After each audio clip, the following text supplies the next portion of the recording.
L'univers de George W. Martin dans le Trône de Fer est aussi vaste et coloré que l'on peut l'imaginer dans un roman de fantasy. Voici les 9 religions principales du monde de Martin. Allons. C'est l'heure de l'histoire, mon poulet au miel. On ouvre les petits volets. Cœur vaillant, œil sur la balle, on ne peut pas perdre.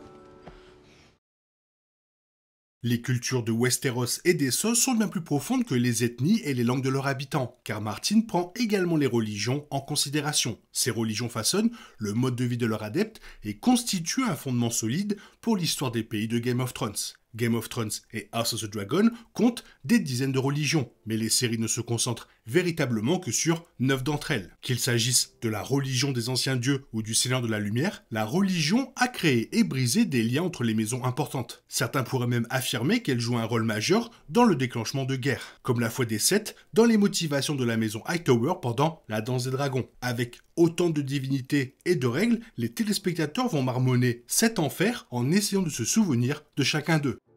La foi des Sept est la religion dominante à Westeros, surtout dans le sud du pays. Elle est sans doute la plus importante culturellement, car Aegon le Conquérant s'y est converti pour devenir l'unique roi de Westeros. Ces pratiques reflètent des religions réelles comme la prédication contre la polygamie, l'adultère, la prostitution, l'inceste et l'esclavage. Une idée fausse répandue parmi les petites gens est que les membres de la foi vénèrent ces divinités. Les fidèles nobles, comme les Hightower, comprennent à juste titre qu'il n'existe qu'une seule divinité à 7 visages. Les gens prient différents visages selon leurs désirs ou leurs besoins. Les prêtres et prêtresses de la foi sont appelés septons et septa, et le chef de la foi est le grand septon. Dans Game of Thrones, la branche militaire connue sous le nom de foi militante est réformée sous le haut moineau, transformant la religion en une organisation sectaire cherchant à contrôler la monarchie.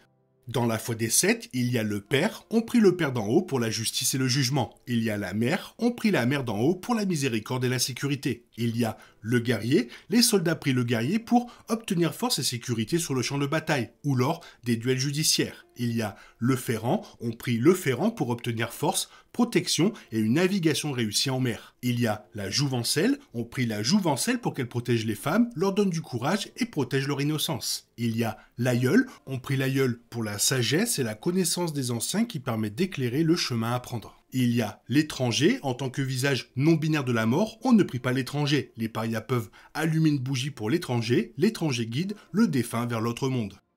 Avant la foi, les enfants de la forêt suivaient les dieux anciens de la forêt. Aujourd'hui, les dieux anciens sont vénérés principalement au nord et au-delà du mur. La religion des dieux anciens est étroitement liée à la nature, d'où le lieu de culte du Baral du bois divin. La plupart des barals ayant été abattus au sud, les fidèles comme les Stark croient que les dieux anciens n'y ont aucun pouvoir. Une pratique sacrée des dieux anciens est la loi de l'hospitalité, qui interdit aux hôtes et aux invités de se faire du mal lorsqu'un invité mange et boit à table de son hôte. Trahir cette pratique est considéré comme une malédiction. Contrairement à la foi, les dieux anciens sont une religion populaire, dont les traditions et les enseignements se transmettent de bouche à oreille de génération en génération.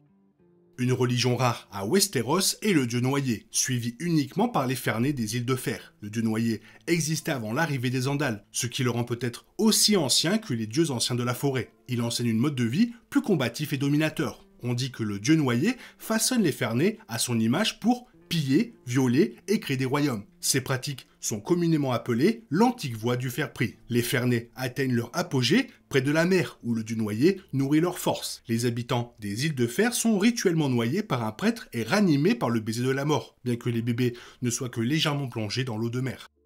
Le Seigneur de la Lumière, aussi connu sous le nom de R'hllor, est l'un des personnages les plus influents de Game of Thrones, malgré le peu de fidèles qu'il compte à Westeros. Parmi ses disciples modernes connus dans la série, on trouve Mélisandre et la Fraternité sans bannière. Cette religion est bien plus répandue à Essos, où de nombreux prêtres et prêtresses rouges apprennent prières et sorts. Praticiens de la magie, les prêtres rouges tentent de voir les visions envoyées par le Seigneur de la Lumière dans les flammes. Ils peuvent même ressusciter des êtres humains que l'on dit protégés par le Seigneur de la Lumière pour un but plus noble. Bien que cela ne soit pas explicitement confirmé, le Seigneur de la Lumière pourrait avoir pour mission de réaliser la prophétie d'Azor Ahai, aussi connue sous le nom du prince qui fut promis.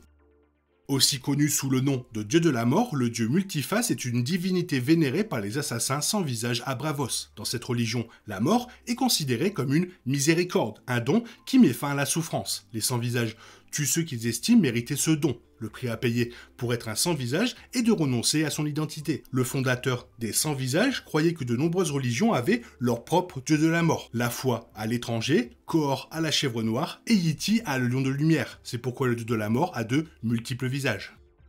Les Targaryens sont généralement associés à la foi des Sept dans Game of Thrones et House of the Dragon, mais c'était après qu'Aegon le Conquérant ait adopté cette foi pour séduire le peuple de Westeros. Avant la conquête d'Aegon, les Targaryens suivaient la religion valérienne. Cette religion compte plusieurs divinités, bien que seules quelques-unes aient été nommées, comme Syrax, Meraxis, Vhagar, Balerion et Kha'Zix. De nombreux Targaryens donnent à leurs dragons des noms de dieux valériens pour honorer leurs racines. On sait peu de choses sur les coutumes de cette religion, même si elle devait être indulgente compte tenu des pratiques incestueuses et polygames des Targaryens. Les Dothraki vénèrent une divinité connue sous le nom de Grand Étalon dans le Trône de Fer. Cette religion autorise des pratiques féroces et cruelles, autorisant le viol et le meurtre. Une grande partie de cette religion est consacrée à l'Étalon qui monte le monde, un chef prophétique censé unifier tous les Dothraki en un seul Khalasar sous la direction d'un seul Khal. Tout fils né d'un Khal Dothraki est censé accomplir la prophétie, ce qui signifie qu'il prouve le contraire en vieillissant. Le fils de Daenerys Targaryen et du Khal Drogo, par exemple, a été proclamé l'Étalon qui monte le monde jusqu'à sa mort-née.